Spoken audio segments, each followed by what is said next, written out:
जब से राधा श्याम के ये लेन हुए हैं चार, जब से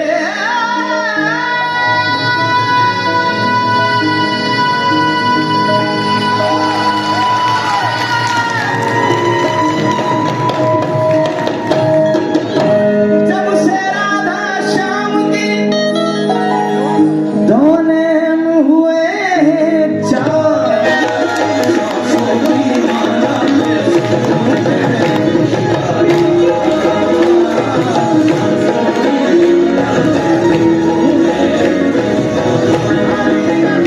सांसों की सांसों की सांसों की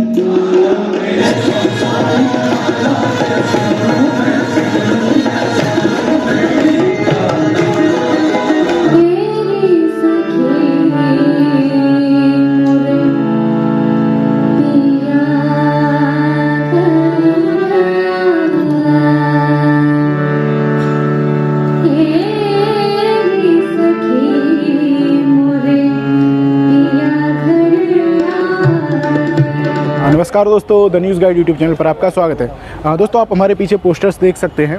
रूहानी उत्सव की तरफ से कुछ जो कार्यक्रम हैं दिल्ली में होने वाले हैं। बंसेरा पार्क जो है न्यू दिल्ली 28 से 29 मार्च तक कई सारे कल्चरल प्रोग्राम्स यहाँ पर होने वाले हैं। जैसे कि आप देख सकते हैं कि आर्ट, कल्चर और कहानियाँ, बहुत कुछ आपको देखने को मिलेगा यहाँ पर। आज इसकी ओपनिंग सेरेमनी है श्री राम सेंटर में, मंडी हाउस में। जिस तरीके से आज यहाँ पर कव्वाली का प्रोग्राम रखा गया है और कई हस्तियाँ आने वाली हैं 28 और 29 मार्च को बंसेरा पार्क में।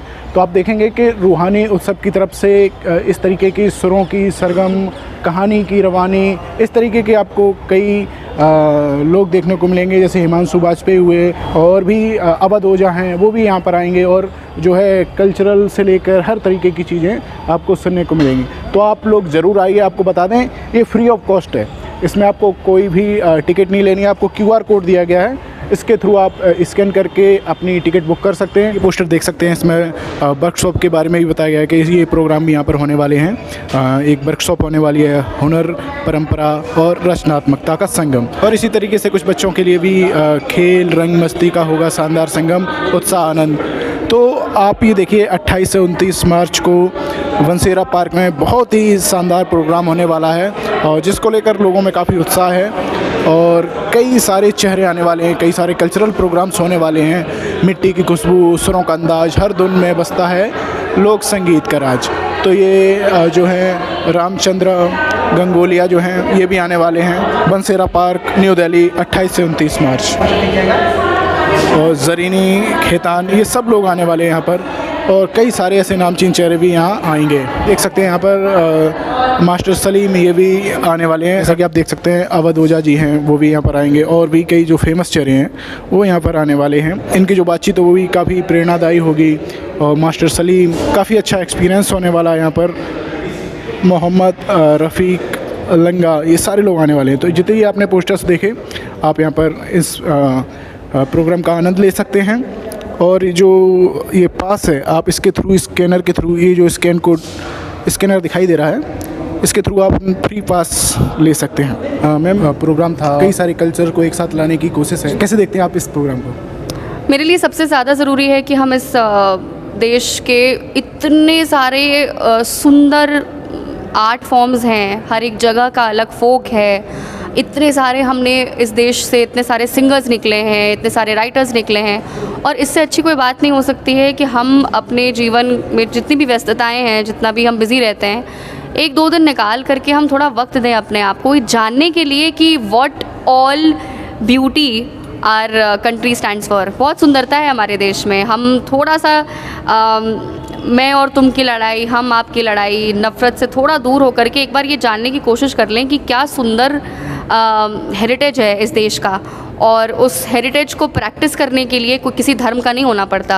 आप किसी भी धर्म के हो सकते हैं, आपके अंदर वो सलीका होना चाहिए, आपके अंदर वो नज़र होनी चाहिए कि आप वो सुंदरता देख पाएँ। और रूहानी उत्सव यही कर रहा है कि अलग अलग लोगों को साथ जोड़ करके वो एक ऐसा प्लेटफॉर्म तैयार कर रहा है जहाँ पे कि आप एक जगह बैठ करके आप ये सारी चीज़ें जान सकते हैं। मैम यूनिटी एंड डाइवर्सिटी की बात बिल्कुल। होती है, आज जिस तरीके से पूरे देश में माहौल है, आपको लग रहा है इस तरीके के प्रोग्राम जहाँ पर अलग अलग कल्चर के लोग एक साथ आ सकें पूरे देश में करने की ज़रूरत है? मुझे लगता है हर एक जगह होनी चाहिए, अपने अपने स्तर पर होनी चाहिए। आपके पास थोड़ा सा सुविधा है, आप अपने घर में कर लीजिए, 4 लोग 10 लोगों को बुला करके आप एक दिन प्रोग्राम कर लीजिए। मुझे लगता है क्या होता है ना कि आप जब कल्चर आपको ना दिल से सोचने के लिए मजबूर करता है। आप जब एक कव्वाली का एक लाइन सुनते हैं, आपके आँख में आंसू आता है, आपको एक गीत सुनते हैं, आपको एक कविता पढ़ते हैं, आपको वो एक चीज़ होती है जो आपके दिल तक पहुँचती है ना। तो बहुत ज़रूरी है कि इन सब चीज़ों को सुन करके हम एक बार अपने इमोशंस जगाएं, क्योंकि शायद से बहुत सालों से ना वो मार दिए गए हैं बहुत ही तरीके से। तो ज़रूरत है ऐसे इस तरीके की चीज़ों की, और इससे बहुत कुछ बदल सकता है। अभी विश्व में जैसे आप हालात देख रही हैं, ईरान अमेरिका जो युद्ध चल रहे हैं, कहीं ना कहीं ऐसे में भी हमारा देश कुछ मैसेज दे सकता है इस कल्चर के थ्रू? बिल्कुल दे सकता है। जो सरकार है वो तो शायद से पता नहीं दे ना दे, हम आम जनता तो दे सकते हैं ज़रूर। और मुझे लगता है कि हम ऐसे परफॉर्मेंसेस से, ऐसे फेस्टिवल से हम यही करने की कोशिश करते हैं। और ज़रूर अमन की अभी भी कव्वाली चल रही है ऊपर निज़ामी ब्रदर्स की, उसमें उन्होंने शुरुआत ही इससे की कि कोई धर्म नहीं होता कव्वाली का भी। आप एक एक लाइन उसका सुनेंगे, सिर्फ़ और सिर्फ यही मैसेज है कि प्यार से ऊपर कोई चीज़ नहीं है और प्यार का कोई धर्म नहीं है। तो मुझे लगता है कि बहुत ज़रूरी है कि हम एज़ जनता इस तरीके की चीज़ इनिशिएटिव्स में पार्टिसिपेट करें, ताकि हमारे आसपास के लोग और सेंसिटाइज हो पाएँ और हम ऐसे नफ़रत से थोड़े दूर रहें, बच के। 28 तारीख को जो प्रोग्राम होने वाला है उसमें आप जा रही हैं? अभी एकदम से डिसाइडेड नहीं है, मोस्ट प्रॉब्ली जाऊंगी। और अगर मैं परफॉर्म ना भी कर रही हूँ तो ऑब्वियसली मैं एज अ दर्शक आऊँगी, क्योंकि I won't want to miss that opportunity. आपको क्या लग रहा है मैसेज अच्छा जाएगा? ये जो इन्होंने इस तरीके से नया प्रोग्राम ऑर्गेनाइज रूही उत्सव मनाने की कोशिश की है। बिल्कुल अच्छा, बिल्कुल बहुत ही अच्छा मैसेज है। मैं यही तो हम बात ही कर रहे हैं कि इससे अच्छी बात नहीं हो सकती है कि आप कल्चर को सेलिब्रेट, आप आर्ट को सेलिब्रेट करें। धर्म, जाति, लिंग, इन सब से परे आप निहायत एकदम वो शुद्ध आर्ट को, निरा आर्ट को आप सेलिब्रेट करें। और ये एक वो ऐसा मंच है जहाँ से ऐसी चीज़ें हो रही हैं। कैसा लगा प्रोग्राम आपको? Program was especially amazing program. I have attended ever. Like this was a perfect one for me. Yes. इसका एक उन्होंने जिस तरीके से मोटिव बताया कि सभी कल्चर, सभी जो संस्कृति हैं, सभी इंडिया में जितने भी कल्चर्स हैं सबको साथ लाने की कोशिश है। आप इस बारे में कैसे सोचते हैं? So actually है क्या ना कि university in diversity, sorry unity in diversity you must have heard. So उसका ये एक निचोड़ है, हमारी स्पिरिट्स ऑफ कल्चर है ना वो होनी चाहिए। और इस शो ने वो मुझे बताया है, आई हैव सीन पर्सनली। तो मुझे ना बहुत इन्जॉयमेंट मिला इस शो के बाद। या अभी 28 तारीख को इनका एक बड़ा प्रोग्राम होने वाला है, कह रहे हैं कि कई सारे एक्टिविटीज़ होंगी, कई सारे कल्चरल प्रोग्राम होंगे, बच्चों के लिए अलग अलग तरीके की एक्टिविटीज़ होंगी। आप क्या उसको लेकर एक्साइटेड हैं? I am too much excited, as I told earlier that this was my first theatre show I have seen, and on the upcoming 28th and 29th of March I am going to attend this show. Personally I am very elated that this is going to happen and I am going to attend it. Yes. कहा जा रहा है गंगा जमनी तहजीब जो हमारे भारत की संस्कृति, अभी आपने कहा यूनिटी इन डाइवर्सिटी, तो आपको क्या लग रहा है माहौल कहीं बिगड़ रहा है और कहीं ना कहीं इन कार्यक्रमों के जरिए जोड़ा जा रहा है लोगों को? अभी देखो ऐसा तो है नहीं कि माहौल बिगड़ रहा है, कहीं ना कहीं माहौल अच्छा हो रहा है। अच्छा इन द सेंस कि यहाँ यूनिटी है, यूनिटी इन द सेंस कि कल्चर्स की, यहाँ एक कल्चर नहीं है, यहाँ सेपरेट कल्चर्स हैं। So they are going to gather in one place, right? So that is going to be very very warmest for me. आपको क्या लग रहा है इस तरीके के जो प्रोग्राम है, जो अलग अलग संस्कृतियों की बात करते हैं, लोगों को एक साथ लाने की बात करते हैं, आपको लग रहा है पूरे देश में इस तरीके के कार्यक्रम होने चाहिए? बिल्कुल होने चाहिए, क्यों नहीं होने चाहिए, डेली बेसिस पे होने चाहिए। मैं तो ये कहूँगा मेरे एंड से होने चाहिए, तभी तो लोगों में यूनिटी आएगी। वो समझे कि कल्चर्स होता क्या, स्पिरिट्स क्या होती कल्चर्स की, दे विल नो ना। तो डेफिनेटली जानकारी तो बढ़ेगी। अब देखो नुसरत फ़तेह अली खान का एक गाना था, सांसों की माला पे सिमरू में पी का नाम, तो उससे पहले उन्होंने क्या बोला था, क्या लाइन थी, राधा था ना नाम में। तो अब कल्चर तो अगर देखा जाए तो ऐसे तो डिफर था उनका, बट वो कल्चर को यहाँ पर क्या कर रहे हैं, गैदर करे, कल्चर को एक कर रहे हो कि चलो हम सब एक ही हैं। तो इससे नॉलेज भी होती है और एक अवेयरनेस होती है कि हमें दूसरों के लिए भी जीना चाहिए, ये है। तो ऐसे सोच होने चाहिए। Thank you. ये रूहानी उत्सव जो प्रोग्राम हो रहा है जी, इसका क्या मोटिव है? देखिए, रूहानी उत्सव का मोटिव यही है कि हम अपने लोगों को, अपने जो भी हमारे लोग हैं यहाँ पे, हिंदुस्तान के जो लोग हैं, उनको उनकी सभ्यता से, उनके कल्चर से उनको दोबारा से जोड़ा जाए, उनको उनके बारे में, उनकी जो जड़ें हैं उनसे उनको वाबस्ता कराया जाए। तो ये इसका उद्देश्य है, कल्चर को प्रमोट करें इंडिया में भी और ग्लोबली भी। 28 मार्च को और 29 मार्च को जो प्रोग्राम होने वाला है, क्या रूपरेखा है उसकी और देखिए, कौन बनाने वाला है? 28 और 29 मार्च को जो ये हमारा बड़ा इवेंट हो रहा है, ग्रैंड इवेंट हो रहा है बानसेरा पार्क में, तो इसके अंदर हमारे जो बड़े सेलिब्रिटीज़ हैं, जैसे आपके सलीम हो गए, मास्टर सलीम वो हैं, उसके अलावा आपके खनक जोशी हैं, ये भी हैं उसके अंदर, और बहुत सारे अलग अलग जगहों से, अलग अलग प्रदेशों से वहाँ पे परफॉर्मर्स आ रहे हैं। इसका उद्देश्य भी आपको, जैसे कि यहाँ पे हमने देखा है कि जिस तरह से आज लोगों का एक्साइटमेंट था, जिस तरह से लोग इसके अंदर शामिल हो रहे थे, उनकी उत्साह देख के हम भी काफ़ी मोटिवेटेड हुए हैं, और हमें लगता है कि जो हम सोच रहे थे, हमारी सोच से कहीं ज़्यादा सक्सेसफुल होने वाला है ये हमारा 28 तारीख का इवेंट जो है। आर्ट, स्पिरिचुअलिटी एंड कल्चर एक ही मंच पर आने वाले हैं जी। क्या है, कैसे आएंगे? देखिए, आर्ट, कल्चर और स्पिरिचुअलिटी जो है ये कभी अलग रहे ही नहीं है, ये इंटरकनेक्टेड है आपस में। बस क्या है कि लोगों ने कभी किसी आर्ट को पकड़ लिया, किसी कल्चर को पकड़ लिया, किसी ने स्पिरिचुअलिटी को पकड़ लिया।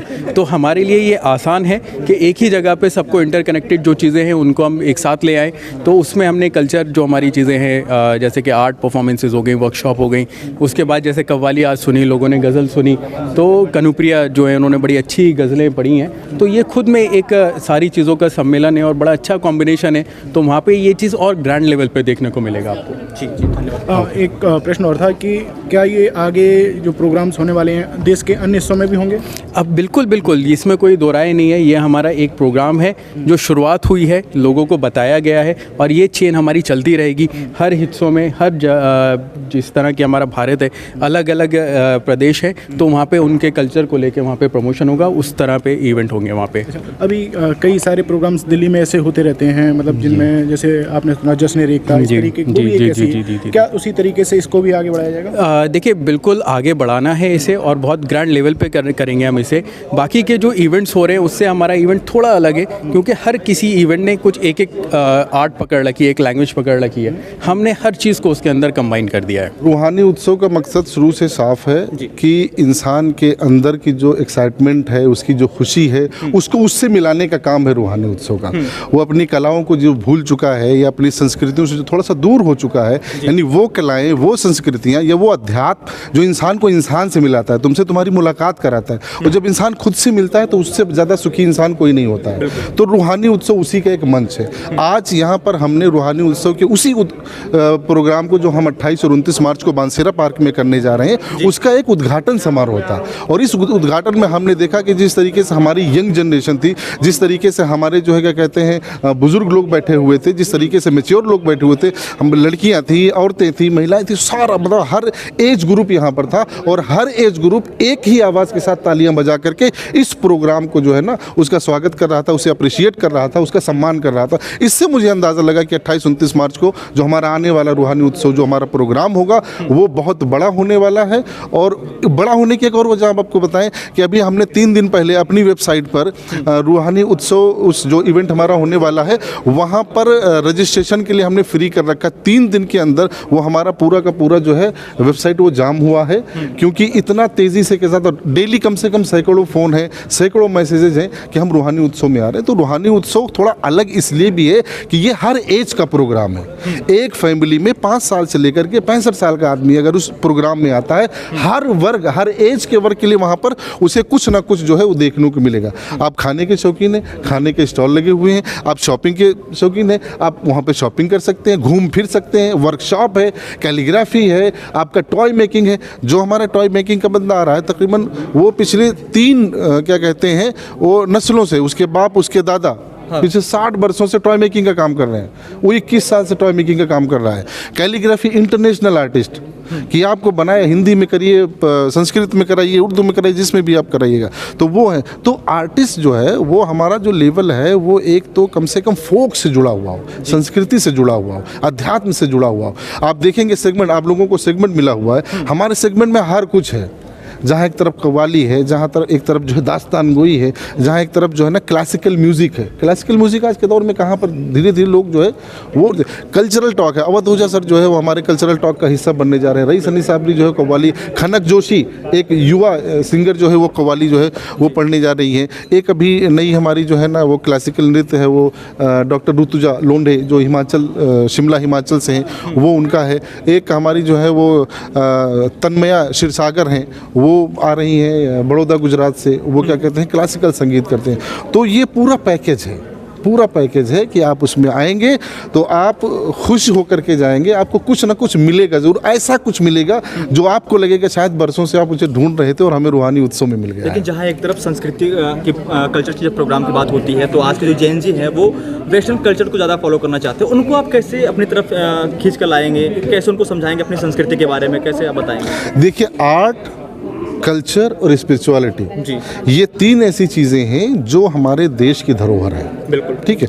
और ये इंसान की धरोहर है, इंसान का, मानव है ना, मनुष्य है ना, उसकी धरोहर है। वो छूट इसलिए गया है कि इसे बहुत बड़े पैमाने पर जो है ना इसे प्रमोट नहीं किया जा रहा है। और उसके पीछे का जो एसेंस है, यानी कि आखिर हम जो हमारा क्लासिक है, जो हमारा फोक है, हमारी जो संस्कृत है, संस्कृत के पीछे का संदेश क्या है, वो संदेश उन तक नहीं पहुंच रहा। इसकी वजह से उससे जुड़ नहीं पा रहे। एक बार संदेश जो है उन तक पहुंच जाएगा, जुड़ेंगे। आज आपने इसी ऑडिटोरियम में देखा कि 19 साल से लेकर के 60 साल का व्यक्ति जो है वो तालियां बजा रहा था। वो गज़ल नाइट हुई थी, वो क्या कहते हैं वो शाम के गुन गाए जा रहे थे, वो क्या कहते हैं कव्वालियाँ पढ़ी जा रही थी। वो सारे के सारे लोग जो है ना उस पर तालियां बजा रहे थे, खुश हो रहे थे, झूम रहे थे। तो आप सोच सकते हैं कि जेन जी वो भी हमारी जो है इस प्रोग्राम का हिस्सा है। वो आएगा, वो और ज़्यादा खुश होगा। कहाँ थे हम, हमें ये मिल नहीं रहा था, हम दूसरी दुनिया में खोए हुए थे। तो ये उसके लिए भी है कि वो वापस आए अपनी जड़ों से जुड़ने के लिए। पूरा टीम वर्क है, ठीक है ना, किसी एक व्यक्ति का ये काम नहीं है, पीछे बहुत सारे लोग काम कर रहे हैं, सैकड़ों लोगों का ये काम है। रूपरेखा है 28 और 29 तारीख को हमारा प्रोग्राम है। 28 को सुबह 11 बजे से लेकर के रात को 10-11 बजे तक हमारा प्रोग्राम चलेगा। यहाँ पर हम सुबह में बच्चों के साथ एक्टिविटीज़ करा रहे हैं, उनको वर्कशॉप करा रहे हैं कि वो आएंगे, टॉय मेकिंग सीखेंगे, कैलीग्राफी सीखेंगे, और जितनी भी एक्टिविटीज़ होंगी वो बच्चे, स्कूल के बच्चे वहाँ पर हमारे कम से कम 35 से 40 स्कूल के बच्चे वहाँ पर आ रहे हैं। फिर उसके बाद हमारा जो है वो प्रोग्राम शुरू होता है, उसमें कबीर संगीत है, उसमें क्लासिकल संगीत है। तो ये हमारा शाम तक चलेगा और 2 दिन तक हमारा ऐसे ही चलता रहेगा। आपको क्या लग रहा है कि ऐसे कार्यक्रमों के माध्यम से लोग दूसरे कल्चर्स को भी समझ पाते हैं?